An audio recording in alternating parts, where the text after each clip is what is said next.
ये जो नए मार्जिन्स को लेकर थोड़ा बाजार में कंफ्यूजन है। अगर आप T+2 में अपने शेयर्स बेच रहे हैं तो जब तक वो सेटलमेंट नहीं आता तब तक वो जो पैसा है आप उससे फ्रेश ट्रेड नहीं कर सकते हैं। F&O में भी T+1 का ये थोड़ा कंफ्यूजन आ रहा है सर। ये जो नए नॉर्म्स हैं और शायद 1 अगस्त से ये लागू भी हो सकते हैं, थोड़ा कंफ्यूजन है इसमें। इस पर क्या क्लैरिफिकेशन दे सकते हैं सर, क्योंकि काफ़ी सवाल उठ रहे हैं जहाँ तक इस परेशानी की बात है। दीप, मैंने इस वीकेंड पे 2-3 लोगों से, कुछ बड़े ब्रोकर्स हैं, उनसे मैंने इस पर बातचीत भी की, राय भी ली और उस पर मैं नोट भी तैयार करवा रहा हूँ।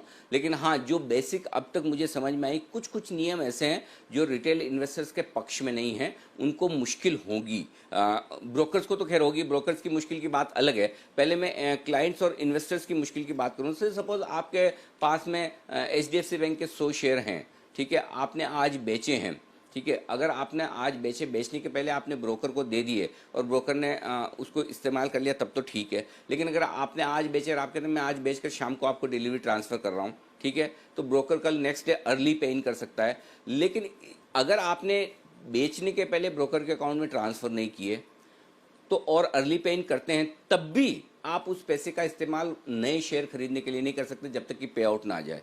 ये बड़ी टिपिकल सिचुएशन है कि अगर आपने बेचा है, डिलीवरी भी दे दी है, लेकिन जब तक पे आउट नहीं आएगा तब तक आप नहीं खरीद सकते। तो अगर मुझे समझिए, मुझे HDFC बैंक बेच कर रिलायंस खरीदना है तो वो मैं नहीं कर सकता। ये कुछ एक ऐसे नियम है। प्लस मार्जिनिंग सिस्टम, चलिए मार्जिनिंग सिस्टम मान लिया कि सेबी शायद ये चाहती कि मार्केट और स्ट्रॉन्ग रही है, लेकिन अल्टीमेटली मार्केट को रिस्क है ना। मैं फ्रेंकली बताऊं, रिटेल क्लाइंट से कभी नहीं है। तो आज तक कोई ब्रोकर किसी रिटेल क्लाइंट के उड़ने से मुझे नहीं लगता है कोई ब्रोकर डूबा होगा। ब्रोकर डूबे होंगे तो या तो खुद अपने प्रोप्राइटरी अकाउंट में ट्रेड करने को लेकर, या कोई बहुत बड़े उनके टॉप 2 या 3 क्लाइंट में से कोई क्लाइंट बड़ा नुकसान कर जाए जिसको ब्रोकर ही जरूरत से ज़्यादा लीवे देते रहे, तो वो एक अलग बात हो सकती है। तो मुझे लगता है कि ये इस तरह के नियम थोड़े से छोटे क्लाइंट्स के लिए और स्पेशली जो डे ट्रेड करने वाले हैं उनके लिए बड़े मुश्किल के होंगे। अब दूसरी बात है कि आपको न सिर्फ खरीदारी पर मार्जिन देना है, बिकवाली पर भी मार्जिन देना है। अब प्रॉब्लम ये है, से सपोज मुझे स्टॉक बेचना है, पहले मैं मार्जिन दूं उसके बाद बेच पाऊँ, तो फिर मेरे पास दूसरा ऑप्शन क्या है? मैं ये कहूँगा कि चलिए मैं मार्जिन नहीं दूँ, भाई मुझे तो बेचना ही है, एक काम करो आपके अकाउंट में मैं शेयर ट्रांसफ़र कर देता हूँ। मैं ब्रोकर को बोलता हूँ आपके अकाउंट में शेयर ट्रांसफर कर देता हूँ, अगले 2-5-10 दिन में जब मेरा भाव आएगा, जब मेरी मर्जी होगी तब बेचूंगा। तो क्या वो ज़्यादा रिस्की नहीं है? उल्टा वो ज़्यादा रिस्क है कि आप 5-7-10 दिन पहले आप ब्रोकर को शेयर देकर छोड़ दें।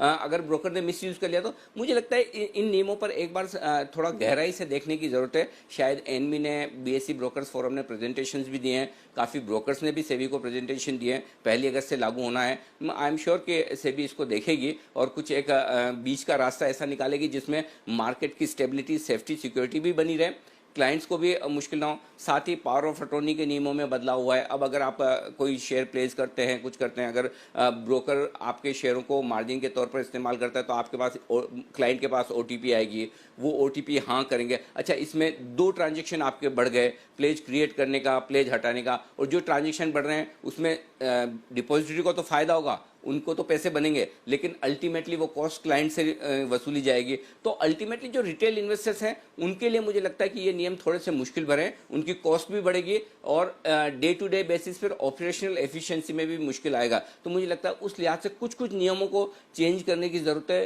पुनर्विचार करने की ज़रूरत है, जो आई थिंक सेबी शायद कर रही है या करेगी।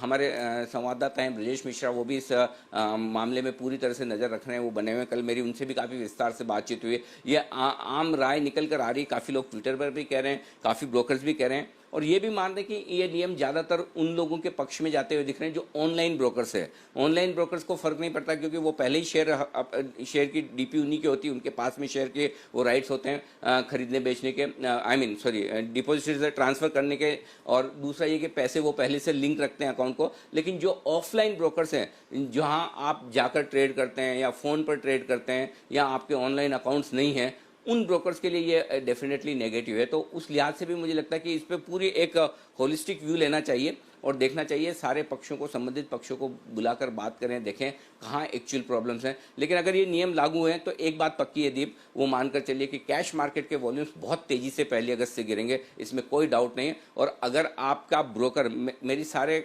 जो रिटेल इन्वेस्टर्स जितने भी हैं उनसे मेरी दरख्वास्त है मेरा निवेदन है कि 1 अगस्त के बाद अगर इन नियमों में बदलाव नहीं होता, ये नियम जस के तस ऐसे ही लागू होते हैं, तो कृपया करके आप अपने ब्रोकर या आपका जो भी वहाँ फ्रेंचाइजी सब ब्रोकर या ब्रांच ऑफिस किसी भी ब्रोकर का है, उससे प्लीज़ झगड़ा न करें कि आप लिमिट क्यों नहीं दे रहे हो या आपने मेरे सामने शेयर बेचा है उसको क्यों नहीं खरीदने दे रहे हो। उसमें उनकी गलती नहीं होगी, ये नियम बदले हुए हैं, तो प्लीज़ आप ब्रोकर के साथ झगड़ा न करें। मैं आमतौर पर ब्रोकर के हित की बात कम करता हूँ, मैं इन्वेस्टर्स के हित की बात ही ज़्यादा करता हूँ, लेकिन इस मामले में अगर ब्रोकर्स लिमिट नहीं देंगे तो उनकी मजबूरी होगी, तो ये चीज़ जरूर ध्यान में रखिए। लेकिन हाँ, ये नियम थोड़े से मुश्किल भरे हैं और अगर ये लागू है तो 1 अगस्त के बाद कैश मार्केट के वॉल्यूम्स आप काफ़ी तेज़ी से कम होते हुए